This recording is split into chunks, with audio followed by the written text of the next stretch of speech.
여러분 반갑습니다.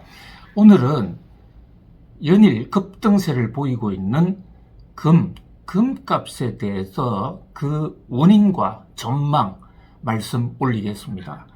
자, 지금 금이 온스당 3,000달러도 돌파한다라는 얘기가 나오고 있습니다. 이게 한때 1,700달러, 800달러 오르내리락 했습니다. 근데 불과 3, 4년도 안 돼서 3,000달러 선이다 이러면 그동안에 약간 100%, 3년 만에 100%가 오른다는 얘기인데 엄청난 상승세죠. 금은 더더군다나 이게 안전자산인데다가 가치가 사라지지 않는 자산이기 때문에 거기다가 가격마저 오른다 이러면 금상첨화인데, 자, 그런데 금은 조심할 필요가 있습니다. 다른 금융상품보다도 변동성이 높죠. 뿐만 아니라 한번 팔았다 샀다 할 때 비용, 이럴 때는 세금이나 수수료가 엄청 높습니다. 그래서 신중에 신중을 기해야 된다 이렇게 볼 수가 있는데요. 오늘은 금값 오르는 그 핵심에 중국 시진핑 국가주석이 있다 라는 관점으로 말씀을 올리겠습니다. 자, 시진핑 국가주석, 이른바 중국멍이라는 중국을 세계에서 가장 잘 사는 패권국가로 만들어 보겠다는 지금 꿈을 꾸고 있죠. 그러다 보니까 미국과 사사건건 지금 마찰을 빚고 있는데요. 시진핑 국가주석 입장에서는 미국과의 패권 전쟁을 하면서 가장 약한 고리가 바로 중국의 동화제도 위안화. 이 중국 위안화가 일반 제조업하고는 달리 미국에 비해서 너무 약하다. 미국의 경우에는 달러가 전 세계 기축통화로 되어 있습니다. 그래서 미국은 경제가 어려우면 미국이 달러를 찍어내면 됩니다. 그런데 중국은 달러 등 외환을 보유해야 되거든요. 이것은 천양지차죠. 하늘과 땅 차이라고 볼 수가 있습니다. 그래서 시진핑 국가주석은 이 위안화를 국제 중심 통화 또는 기축 통화로 키우지 않고서는 중국의 패권국가 만드는 것이 불가능하다고 보고 수년 전부터 준비를 나름대로 해왔습니다. 8년 전에 트럼프가 취임하면서 미중 무역전쟁이 본격적으로 터졌죠.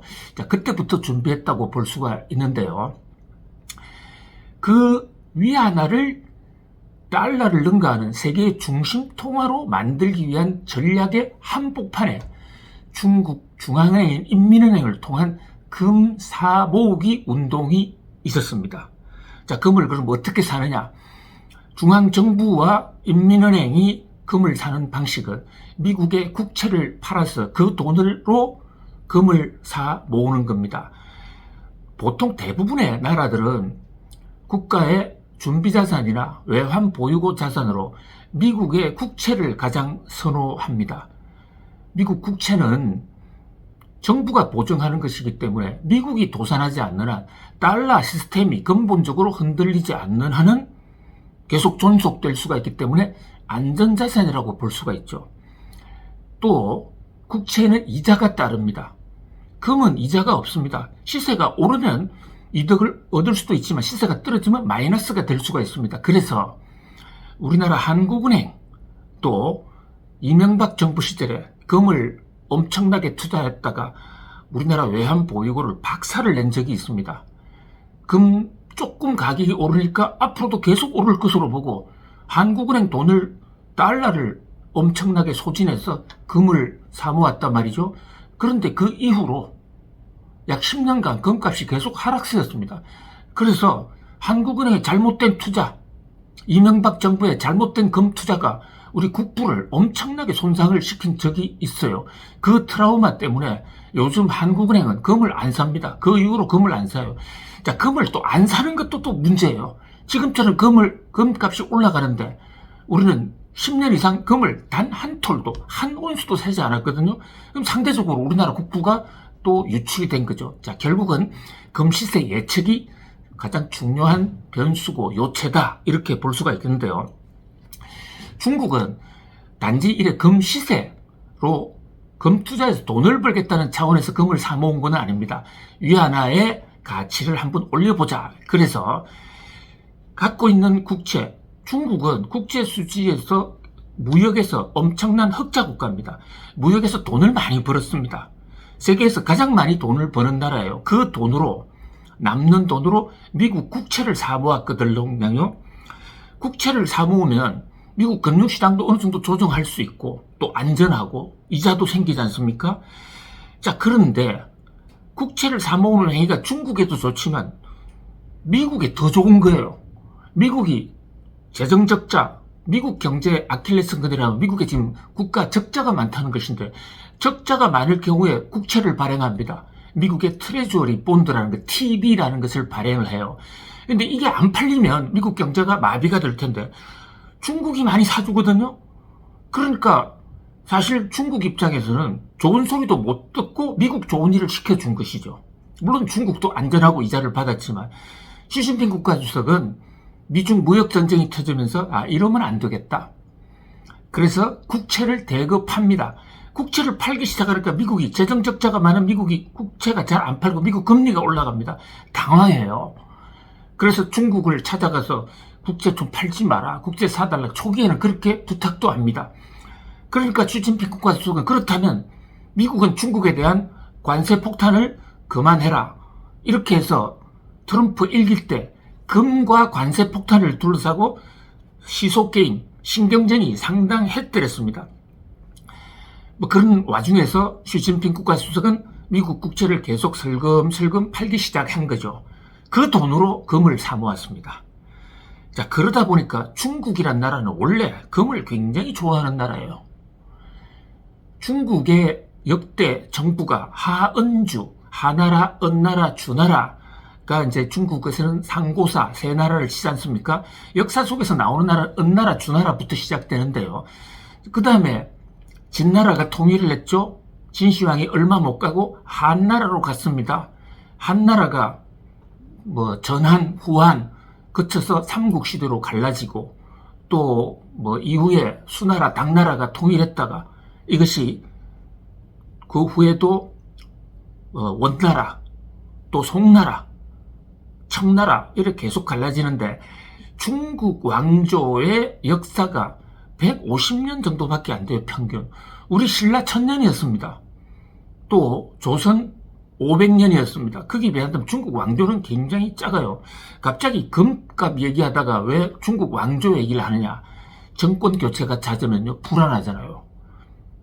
갑자기 왕조가 바뀌면 그 왕조가 발행했던 돈, 토지, 문서 다 휴지가 됩니다.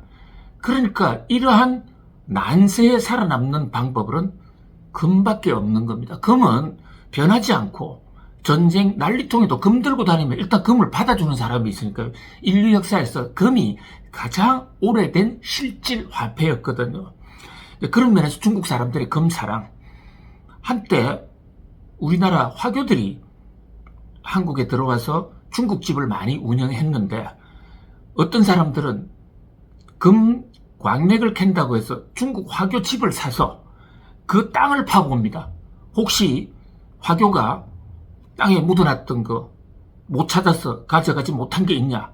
실제로 그 찾았다는 그런 에피소드도 나오고 있기도 해서 그만큼 중국 사람들이 금을 좋아하는데 중국 정부가 금을 대대적으로 사 모으면서 국민들에게도 금이 좋다라고 선전하는 바람에 금송아지, 금망아지를 비롯해서 중국 사회가 금 열풍을 불러일으켰고 그 바람에 중국 금값이 조금씩 올라가게 됩니다.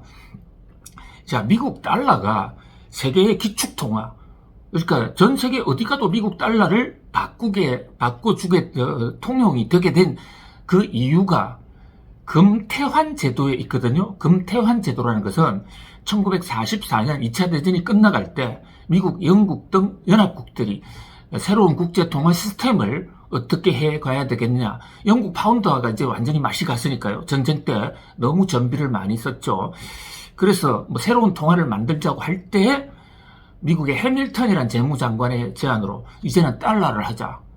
그러면 대신에 미국은 달러를 가져오면 언제 어디서든지 1온스당 35달러의 시세로 금을 바꿔주겠다. 그만큼 안전한 통화 아니냐. 이 금태환 제도를 근거로 미국 달러가 세계의 기축통화가 된 것이거든요. 인류 역사에 금의 기축통화 달러 연동 역사를 알고 있는 시진핑 국가주석도 우리가 금을 더 많이 모으면 미국을 따라잡을 수 있다. 이제 이렇게 생각을 했고 꾸준히 모았고, 또 최근에 이제 미국 트럼프 대통령이 다시 돌아오면서 관세 폭탄을 터뜨리니까 이런 메커니즘을 알고 있는 시중의 금 투자가들이 시진핑 국가주석이 금을 더 사겠구나. 이래서 지금 금값이 올라가는 그런 요인이 있어요. 자, 그런데 금값이 계속 올라갈 수 있을까? 이 대목에 미중 패권 전쟁이 또 하나 연루가 되어 있습니다. 미국의 입장에서는요, 금값이 올라가면 상당히 부담이 됩니다. 왜냐? 자, 지금 그 달러의 금태환 제도는 닉슨 대통령 시절인 1971년에 일단 폐기는 됐어요. 그럼에도 불구하고 미국 달러가 국제사회에서 기축통화로 대접받고 있는 요인 중에 하나가 아직도 미국이 금 보유량이 많기 때문입니다. 그런데 미국도 달러의 안전 가치를 유지하려면 금이 모자라면 그 금이 외국으로 나가면 안 되고, 또 외국에 있는 금도 좀 사들일 필요가 있거든요. 그런데 금값이 계속 올라가면 미국 중앙은행의 달러 기축통화 운영 비용이 굉장히 커지는 겁니다. 자, 미국의 중앙은행을 한국에서는 한국은행 이렇게 표현하는데, 또 중국에서는 인민은행 이러는데, 미국에서는 연방준비제도 이사회라고 그러지 않습니까? 그럼 준비가 뭘 준비하느냐? 소풍 갈 준비를 하느냐? 아닙니다. 달러를 가져왔을 때, 달러가 약했을 때 금으로 대체할 수 있는 금을 준비한다. 이래서 연방준비은행인 겁니다. 리저브은행. 그런데 금이 계속 올라가거나 또는 금의 보유가 중국 쪽으로 넘어가면 달러 패권이 넘어질 수가 있다. 자, 이런 각도에서 미국은 금의 지속적인 상승을 더 이상 방치하기가 매우 어렵습니다. 그래서 미국은 그 금값을 안정적으로 관리하기 위한 여러 가지 지금 방책을 쓰고 있거든요. 그래서 앞으로 금값이 어디까지 올라갈 것이냐, 많은 다른 변수가 있습니다만 가장 중요한 요인이 중국의 위안화 기축통화 추진 과정에서 금 사모으기 전략, 그 다음에 이를 또 저지하기 위한, 미국 입장에서는 중국이 금을 많이 사모아서 위안화가 기축통화가 되면 안 되죠. 또한 금값이 많이 올라가면 미국의 달러 기축통화도 유지하는데 그 비용이 굉장히 많이 들기 때문에 좀 저지할 필요가 있어요. 그래서 트럼프 대통령은 그 연방준비제도 준비자산의 일부를 비트코인으로 돌리자, 스테이블 코인으로 돌리자, 이런 얘기가 나오고 있는 것입니다. 이 대목은 이어서 또 다음 편에서 말씀을 올릴게요. 어쨌든 세계 경제를 흐름을 이해하는 데서는 이 금을 둘러싼 미국과 중국의 전쟁, 그리고 금값이 앞으로 어떻게 될 것이냐도 중국의 금값 끌어올리기와 미국의 금값 끌어내리기, 어디가 과연 성공할 수 있느냐, 여기에 따라서 크게 달라질 수 있다. 이런 각도에서 매우 유심히 살펴볼 필요가 있습니다.